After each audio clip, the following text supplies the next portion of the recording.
A Ghost by Guy de Maupassant. We were speaking of sequestration, alluding to a recent lawsuit. It was at the close of a friendly evening in a very old mansion in the Rue de Grenelle, and each of the guests had a story to tell, which he assured us was true. Then the old Marquis de la Tour Samuel, 82 years of age, rose and came forward to lean on the mantelpiece. He told the following story in his slightly quavering voice. I also have witnessed a strange thing, so strange that it has been the nightmare of my life.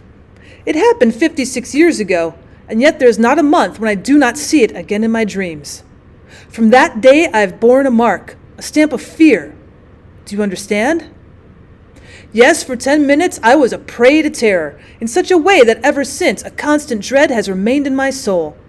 Unexpected sounds chill me to the heart. Objects which I can ill distinguish in the evening shadows make me long to flee. I am afraid at night. No, I would have not owned such a thing before reaching my present age, but now I may tell everything.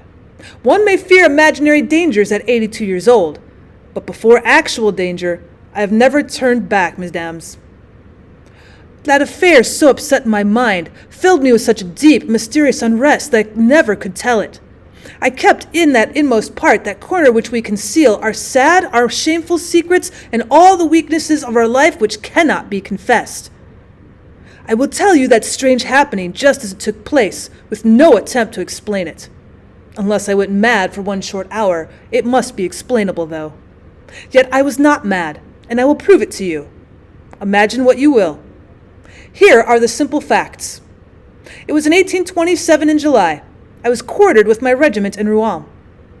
One day, as I was strolling on the quay, I came across a man I believed I recognized, though I could not place him with certainty. I instinctively went more slowly, ready to pause. The stranger saw my impulse, looked at me, and fell into my arms. It was a friend of my younger days, of whom I'd been very fond. He seemed to have become a half-century older in the 5 years since I'd seen him. His hair was white, and he stooped in his walk as if he were exhausted. He understood my amazement and told me the story of his life. A terrible event had broken him down. He'd fallen madly in love with a young girl and married her in a kind of dreamlike ecstasy. After a year of unalloyed bliss and unexhausted passion, she died suddenly of heart disease, no doubt killed by love itself. He'd left the country on the very day of her funeral and had come to live in his hotel at Rouen. He remained there, solitary and desperate, grief slowly mining him, so wretched that he constantly thought of suicide. As I thus came across you again, he said, I shall ask a great favor of you. I want you to go to my chateau and get some papers I urgently need. They are in the writing desk of my room, of our room. I cannot send a servant or a lawyer, as the errand must be kept private. I want absolute silence. I shall give you the key of my room, which I locked carefully myself before leaving, and the key to the writing desk. I shall also give you a note for the gardener who will let you in. Come to breakfast with me tomorrow, and we'll talk the matter over. Well, I promised to render him that slight service. It would mean but a pleasant excursion for me, his home being not more than 25 miles from Rouen, and I could go there in an hour on horseback. At 10 o'clock the next day, I was with him. We breakfasted alone together, yet he did not utter more than 20 words. He asked me to excuse him. The thought that I was going to visit the room where his happiness lay shattered upset him, he said. Indeed, he seemed perturbed, worried as if some mysterious struggle were taking place in his soul. At last he explained exactly what I was to do. It was very simple. I was to take 2 packages of letters and some papers locked in the first drawer at the right of the desk, which I had the key. He added, I need not ask you not to glance at them. I was almost hurt by his words and told him so rather sharply. He stammered, Forgive me, I suffer so much. And tears came to his eyes. I left about 1 o'clock to accomplish my errand. The day was radiant, and I rushed through the meadows, listening to the song of the larks and the rhythmical beat of my sword on my riding boots. Then I entered the forest, and I set my horse to walking. Branches of the trees softly caressed my face, and now and then I would catch a leaf between my teeth and bite it with avidity, full of the joy of life, such as it fills you without reason, with a tumultuous happiness almost indefinable, a kind of magical strength. As I neared the house, I took out the letter for the gardener, and noted with surprise that it was sealed. I was so amazed and so annoyed that I almost turned back without fulfilling my mission. Then I thought that I should thus display oversensitiveness and bad taste. My friend might have sealed it unconsciously, worried as he was. The manor looked as though it had been deserted the last 20 years. The gate, wide open and rotten, held one wondered how. Grass filled the paths. You could not tell the flower beds from the lawn. At the noise I made, kicking a shutter, an old man came out from a side door and was apparently amazed to see me there. I dismounted from my horse and gave him the letter. He read it once or twice, turned it over, looked at me with suspicion and asked, "Well, what do you want?" I answered sharply, "You must know it as you've read your master's orders. I want to get in the house." He appeared overwhelmed. He said, You're going in? In his room?" I was getting impatient. "Parbleu, do you tend to question me by chance?" He stammered, "No, monsieur, only it's not been opened since the death."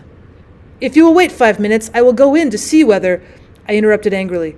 "See here, are you joking? You can't go in that room as I have the key." He no longer knew what to say. "Then, monsieur, I will show you the way."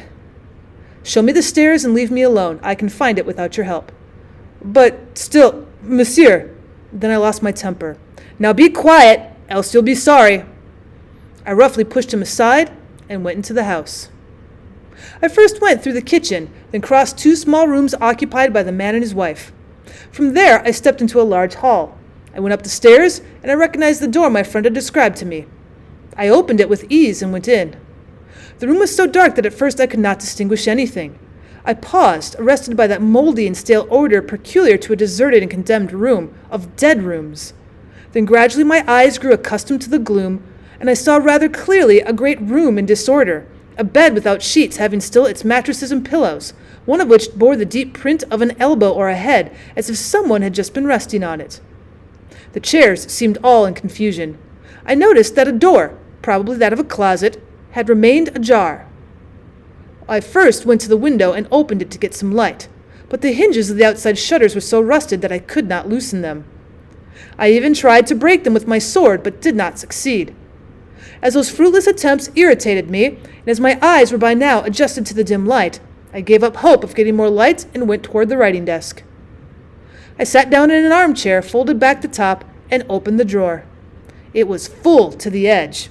I needed but 3 packages which I knew how to distinguish, and I started looking for them. I was straining my eyes to decipher the inscriptions when I thought I heard, or rather felt a rustle behind me. I took no notice, thinking a draft had lifted some curtain. But a minute later, another movement, almost indistinct, sent a disagreeable little shiver over my skin. It was so ridiculous to be moved thus, even so slightly, that I would not turn around, being ashamed.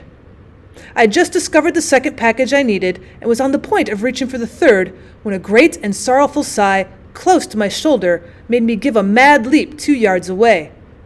In my spring I turned around, my hand on the hilt of my sword, and surely had I not felt that, I would have fled like a coward.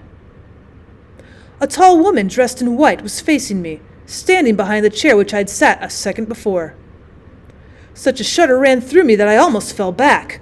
Oh, no one who has not felt them can understand those gruesome and ridiculous terrors. The soul melts. Your heart seems to stop.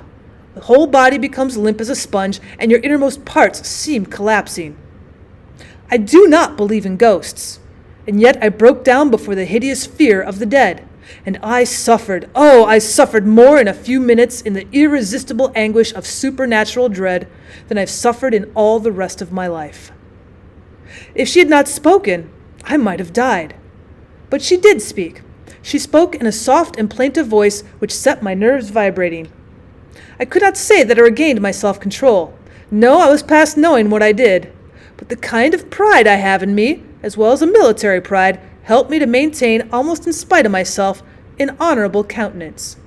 I was making a pose for myself and for her, whatever she was, woman or phantom. I realized this later, for at the time of the apparition I could think of nothing. I was afraid. She said, "Oh, you can be of great help to me, monsieur." I tried to answer, but I was unable to utter one word. A vague sound came from my throat. She continued, "Will you? You can save me, cure me. I suffer terribly. I always suffer. I suffer. Oh, how I suffer. And she sat down gently in my chair. She looked at me. Will you? I nodded my head, being still paralyzed.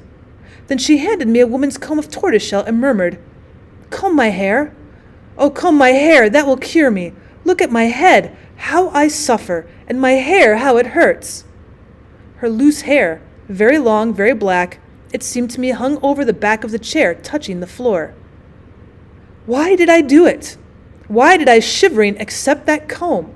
And why did I take between my hands her long hair, which left on my skin a ghastly impression of cold, as if I'd handled serpents? I do not know. That feeling still clings about my fingers, and I shiver when I recall it. I combed her. I handled, I know not how, that hair of ice. I bound and unbound it. I plaited it as one plaits a horse's mane. She sighed, bent her head, and seemed happy. Suddenly she said, Thank you, tore the comb from my hands, and fled through the door which I'd noticed was half opened.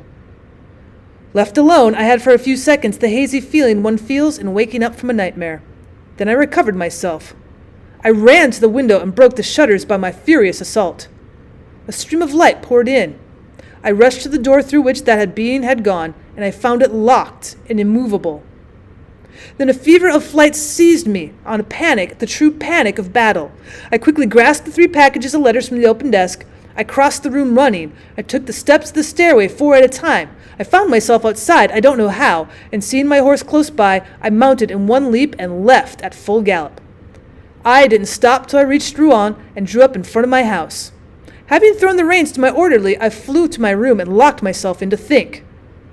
Then for an hour I asked myself whether I had not been the victim of a hallucination.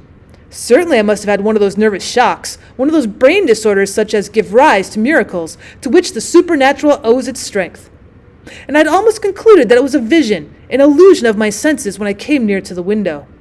My eyes by chance looked down. My tunic was covered with hairs, long women's hairs which had entangled themselves around the buttons. I took them off one by one and threw them out of the window with trembling fingers. I then called my orderly. I felt too perturbed, too moved to go and see my friend on that day. Besides, I needed to think over what I should tell him. I had his letters delivered to him. He gave a receipt to the soldier. He inquired after me and was told that I was not well. I had a sunstroke or something. He seemed distressed. I went to see him the next day, early in the morning, bent on telling him the truth. He had gone out the evening before and had not come back. I returned the same day, but he had not been seen. I waited a week. He did not come back. I notified the police. They searched for him everywhere, but no one could find any trace of his passing or of his retreat. A careful search was made in a deserted manor. No suspicious clue was discovered. There was no sign that a woman had been concealed there. The inquest gave no result, and so the search went no further. And in 56 years, I have learned nothing more. I never found out the truth.